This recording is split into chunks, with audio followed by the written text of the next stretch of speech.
Hi, everyone.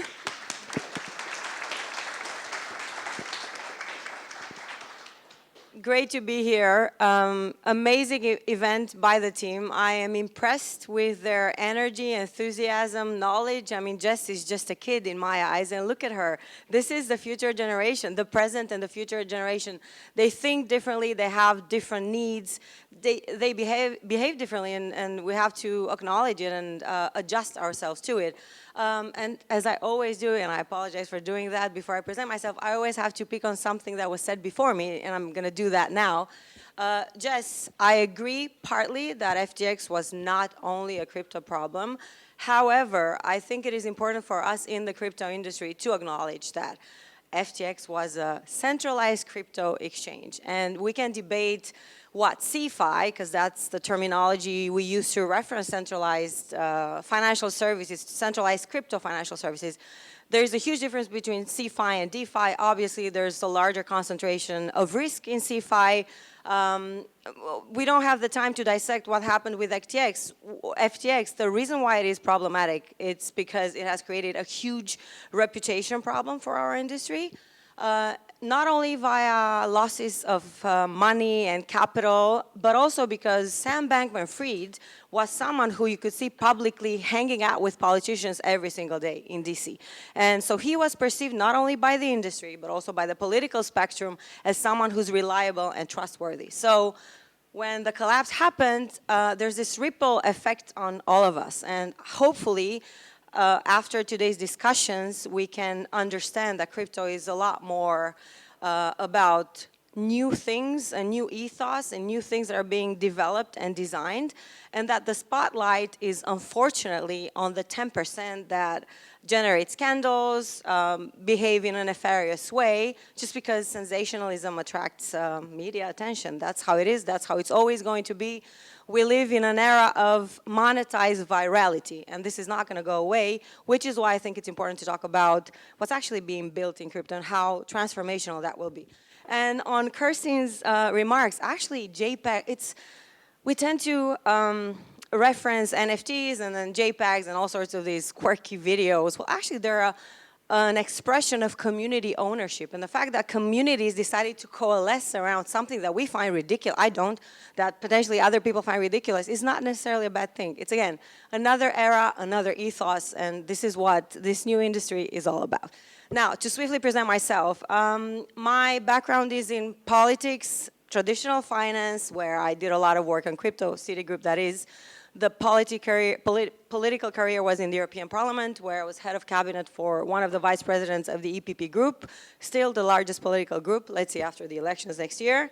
Because I do not like to support hypocrisy, which is what I was doing being in a TradFi entity working on crypto, I decided to leave Citigroup in the middle of the pandemic and started working with a variety of DeFi projects, which is what I'm currently doing. I'm also on the board of CryptoUK, which is the best trade association promoting crypto in the United Kingdom. I hope many of you are members. If not, please sign up.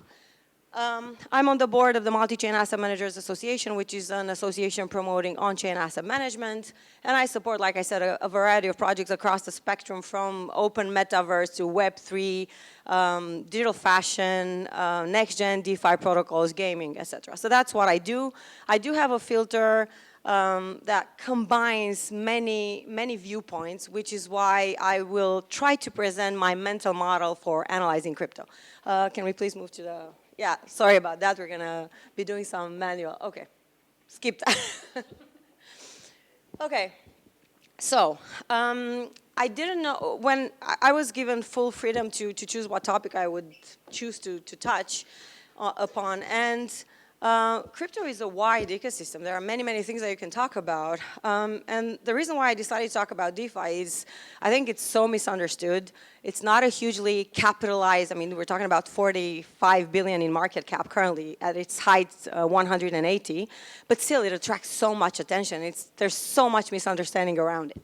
But before I do that, I do not analyze DeFi in a bubble or in a vacuum. I think it's tied to the wider Web3 syntagma that I'm sure you hear around every single day, and probably have various definitions on it. My definition for Web3, the open metaverse, and crypto, which I think they're all interconnected, is that, well, actually it ties back to a different mental model that I use to explain things, which is some technology. So the evolution, an evolutionary wave of a technology occurs when two main things happen. One, technologies that have been in development for decades, potentially, reach a sufficient level of maturity to permeate masses. That's the first thing. And the second thing, that technology or those sets of technology enable a product journey or something for the user that was not possible before. And I think this is what is happening now in Web3, which I describe as the next phase of the internet, which is powered by decentralized technology. So basically, we needed the decentralized technology angle to be mature enough and to permeate, to be able to create this new phase of the internet. What is different about, because we know about Web 1.0, Web 2.0, what is different about Web 3? Simply put, the design. It promotes a new type of architecture that puts the user in the center and allows for community governance, community coordination, and direct ownership and direct involvement in the internet economy. So that's what Web3 is. And if we look at that definition, it's always on. Like, the internet economy is always on. It works 24/7, 365 days, right? And so, by definition, the current financial system does not work. There are breaks in financial systems. In weekend, there's not a lot that you can do.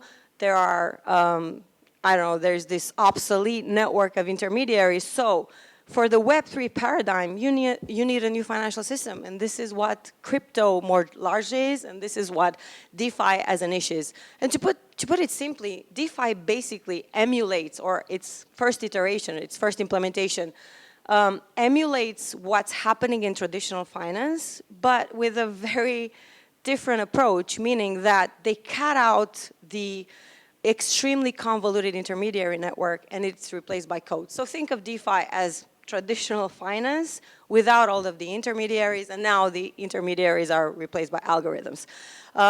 So all of a sudden you have a much more accessible system, a much more transparent system. So basically everyone with an internet connection can participate, which is not the case in TradFi.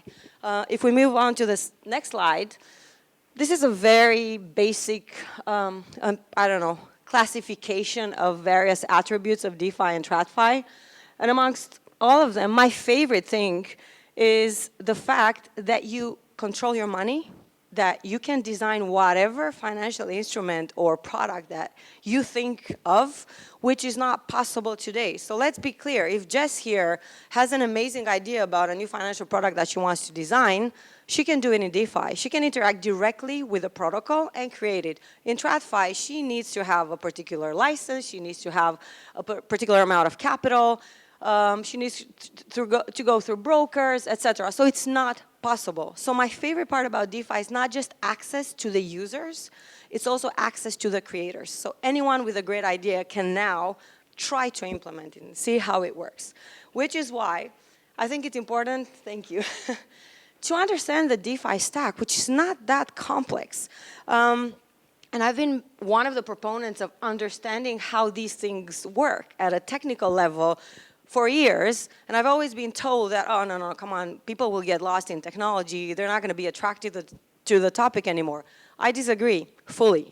So I'm going to walk you, this is how the DeFi stack operates, and it's pretty simple. So you have the settlement layer, asset layer, protocol layer, application, and aggregation. The settlement, I'll go briefly through each one of them, because it's important to understand they're interrelated, they're hierarchical, so what happens in one layer affects what's happening on the other, and so on. The settlement layer, I think you all have heard of Ethereum, for instance, right? Is the base blockchain layer, including the native asset of that chain. So going back to Ethereum, the settlement layer is Ethereum and ETH, its native token. What happens at the settlement layer is very important because it's about recording the settlement of transactions. So whatever happens in the upper layers of the stack, everything, all that activity is recorded on the settlement layer. Then there's an asset layer. So on top, the native protocol asset, the native chain asset belongs to the asset layer. However, other assets can be built as well. Think of any, I don't know, a Shiba Inu or any type of assets that use ERC20, which is the Ethereum request for comment standard. You can build it on top and have as many assets on that chain as you deem necessary. The protocol layer is my favorite part, and I think it's the most contentious part. Why? Because regulators are starting to look at it erroneously. So the protocol layer is basically a set of smart contracts that define and enable specific activities. And going back to what I was saying earlier, anyone can design, okay, with some prior knowledge, obviously, anyone can design a product, an instrument, financial or otherwise, right? And what's also important to know about the protocol layer is that we have predefined code. So if a developer wants to create something, they interact directly with the protocol, and there's pre-written code available, and they can design, or they can cut the time they use to design new products or services or whatever it is. The application layer is probably what most of you who interact with DeFi use. It's basically an interface that allows users to interact with protocol and assets. And this is what we, as the crypto industry, propose the regulators to focus on, as opposed to focus on the protocol layer, which is what they want to do. That would mean basically treating developers as financial intermediaries, and we do not want that to happen for a variety of reasons. And then there's the aggregation layer. Think of any platform where you can do a variety of things. So a platform that aggregates us all sorts of applications where you can mint, trade, check prices of assets, etc. So there you go. This is it. Is it that complex? I'm just curious to see your reaction. Do you think it's that complex of a tech stack? So? Do you know how the derivative markets in traditional finance works? Trust me, it's a lot more opaque, it's a lot more complex, and I'm pretty sure you do not have access to it. So I think you should focus on this, right? Why did I bring in the regulators, which I hate doing? The supervisory authority in France, following the MiCA adoption, decided to launch a consultation on DeFi, and they proposed to target everything at protocol layer. So that would mean regulating everything that happens at smart level contract. And that is the worst outcome in terms of regulating DeFi that we have. So this is why CryptoUK, we're starting to fight against it, and our fear is that the UK will implement the same model. Next slide, please. Have you heard of any of these protocols? Yes? So this is the first generation of protocols, DeFi 1.0. I'm not going to go through everything. They're basically an open source decentralized credit facility, and that I'm talking about Maker there. And they created the first over-collateralized decentralized stablecoin that actually works. We have automated market makers, liquidity providers, and yield farming generators, also lending and borrowing platforms. This is their TVL, which is total value locked in DeFi, probably comprises 90% of the whole market cap of DeFi, which I mentioned. Now, all of these protocols initially, what they set out to do was to, again, emulate what was already happening in TradFi, but in a different, via a different design. So basically allowing users to interact, transact directly with the protocol. There was this understanding during the bull market that we will move towards a DeFi 2.0 era. That would have meant combining different parts of these protocols, because let's hear it. DeFi is a Lego money system. So basically you can combine parts of one protocol with parts of another protocol and generate something that has no analog in the traditional financial world, like perpetuals. Has anyone here heard of perpetuals? Yes, you have? Do you know how they work? Okay, see, I put you on the spot. Because you say, yeah, I've heard, I know everything about it. So what that has led to, this Lego money interaction, has led to the emergence of new instruments that we hadn't seen before. And so the realization and the expectation was, okay, we're going to move to a next era of DeFi 2.0. We're going to have all these programmable, composable protocols, and something new will emerge. We won't even know what it is. Unfortunately, the bear market kicked in. So all of these expectations are gone. What we now have is another expectation that these blue chip projects, blue chip protocols will reinvent themselves in the new implementation of DeFi. So basically expect to see all of these names in their 2.0 version and with a redesigned market focus. So not just the user, now they're going to target businesses. And now they're going to target real world assets. And if we move on to the next slide, you will see what I mean. So there are various interpretations in terms of what to expect for 2023 for crypto and DeFi overall.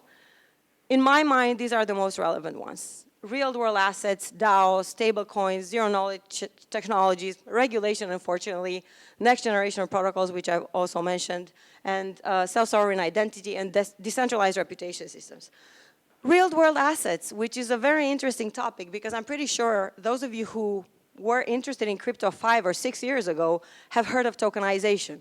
It's not a new thing. Everyone pretends it's a completely new thing. It's the, wow, it's the top of the mind for this year in crypto. No, it's not. It's old, it's dusted, and it has resurfaced. Why? Because we have reached, because of the bear market, we have reached the limit when it comes to on-chain value creation. So we've created a lot of on-chain value, but the assets that we've created are static. You cannot deploy them. They just stay there and generate some yield, and that's it.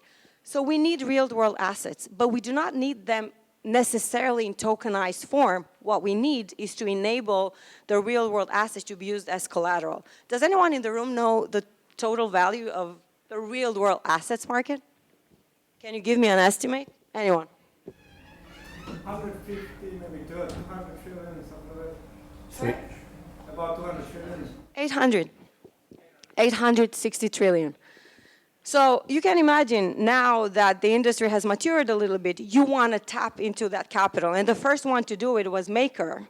Maker DAO, who has now over 600 million collateral or reserves in real-world assets. So real-world assets have a comeback, but they will be used differently, not just for tokenization. That will be a use case as well, unfortunately or fortunately. But we need to facilitate their on-chain use for capital creation. DAOs. Some of the protocols I mentioned in my previous slide are actually some of the most successful DAOs because I can name 4 that are successful. And you've probably heard about DAOs in many types and many formats, many types of kind of business models around DAOs. Most of them don't work. And I'm actually happy that the bear market will clear them out. And most of DAOs don't work because do you know what a DAO needs to do to be literally a DAO? To hand over the treasury to the community. Any one of you would feel comfortable enough in the room to hand over the treasury of your company to a group of unknown people on the internet? Just curious. No, right? So for that to happen, for us to really have a powerful, genuine type of DAO, we need to have, what do you think? Decentralized reputation. How would you trust your community? By checking out what they do on chain, right? Digital identity, decentralized digital identity, and tracking their activity on chain. Now, of course, we can discuss that you can have multiple digital wallets and then you can have various types of activities, but that's a prerequisite and that has not been solved. Governance as well, but it's tied together. And everyone talks, I love MakerDAO, I know the team. But what Maker did when they launched, they gave us, their governance token were released to known parties. So MKR, they released it to people they already knew. So then they already had a nucleus and it was easy to build a community from there on. All of the other DAOs, they're just centralized version. Some of them just operate on Telegram groups. That's it. They don't have anything, right? So if we're honest about creating a decentralized future, we need to enable a couple of prerequisites and decentralized reputation is probably the most important one. Stablecoins, I'm sure you all know of USDC, USDT. I'm sure you've all heard of Terra, Luna, which was a failed attempt at an under-collateralized algorithmic stablecoin. Without stablecoins, we cannot have DeFi. Why? First of all, payroll. All of the DeFi projects pay their developers in stablecoins, presuming that those developers want to have their taxes in order. You cannot do that with a volatile currency. Aside from that, stablecoins are a much more efficient form of fiat. They're programmable, digitally native, they're composable, and they're accessible all the time, 24/7, 365, which is what we need for the internet economy. Yes, of course, stable coins come with their problems in terms of centralization, censorship resistance, but I believe the future cannot be fully decentralized. We need to reach a compromise whereby we ensure availability in terms of censorship-resistant applications, but also neutralize that or balance that out with user-friendly interfaces. Who knows about zero-knowledge technologies? Can you tell me what a zero-knowledge proof is?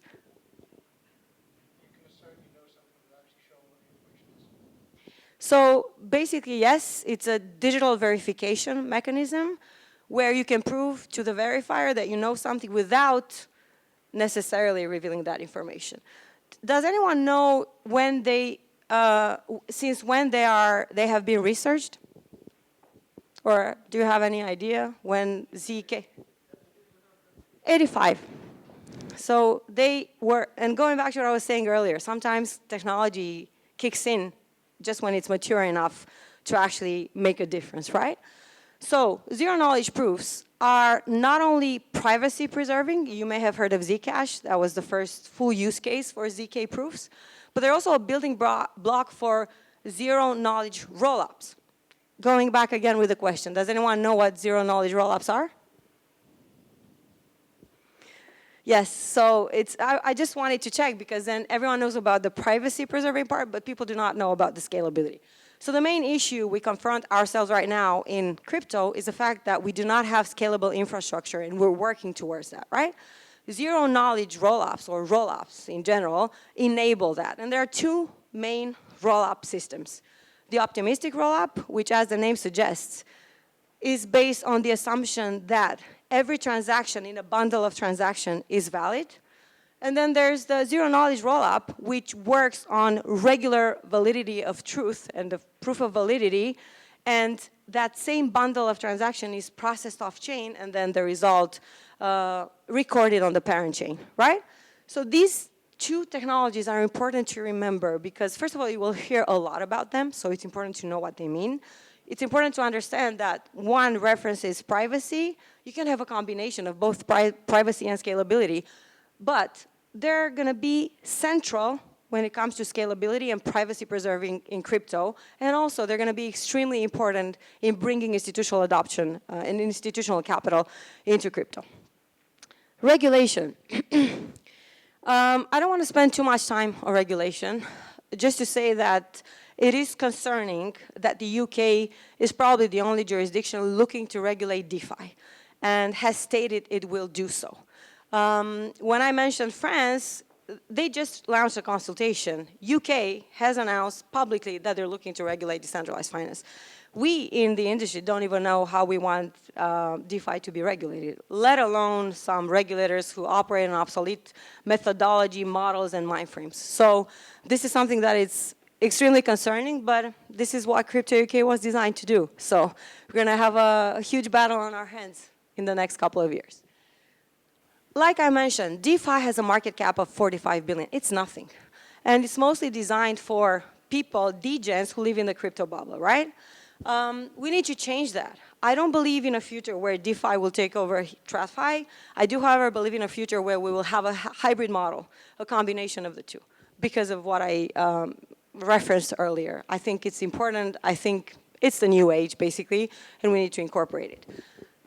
All these things, and probably some more, will need to happen for DeFi permeation. I think the most important one is the seamless user experience. If people are going to feel comfortable using something that is similar to what they're already using today, then we will have increased mass adoption for DeFi. Additionally, if people can have a solution to custody their assets, not everyone is equipped or responsible enough to hold and manage their private keys. So if we have a good custody solution, multi-chain, multi-computation, and we do have that, then that's another step forward. Decentralized infra scalability, I mentioned. Institutional adoption. As someone who has left TradFi to be in crypto, I'm not necessarily a huge fan of institutional adoption. However, I am aware that without that infusion of capital, we're going to be stuck where we are for a long period of time. And this is not what we want. Next slide, please. To end this on an optimistic note, this is a slide from a recent A16Z crypto market report. And what they've done is move away from the cycle of volatility and how different coins perform, how different protocols go bust or overperform. And they're looking at product cycles. So there are ways to analyze the evolution and the health of a market via product cycles. And if you look to the right, it's just uptrends, right? In interest, in development interest, that's what interest means, not just from users, but from developers, sorry, who are willing to put their careers on hold because DeFi and crypto is not profitable at the moment, to test, to develop, and focus on new types of infrastructure. And next and last slide, please. As I mentioned earlier, we are in a different era, a new era of the internet, right? We're still very early. What Web3 has enabled is the portability, first of all, the blur of various segments within a user's journey, right? It's not distinct how you can port your finances, your social graph, your, I don't know, gaming activity and other types of online activity. You now have a much more integrated experience because of Web3, because Web3 enables user centricity, user control, and user direct participation in the economy of the internet, and that was not possible before. So for this era of the internet to succeed, we need to have a new financial system, an organic financial system that supports that new decentralized internet economy.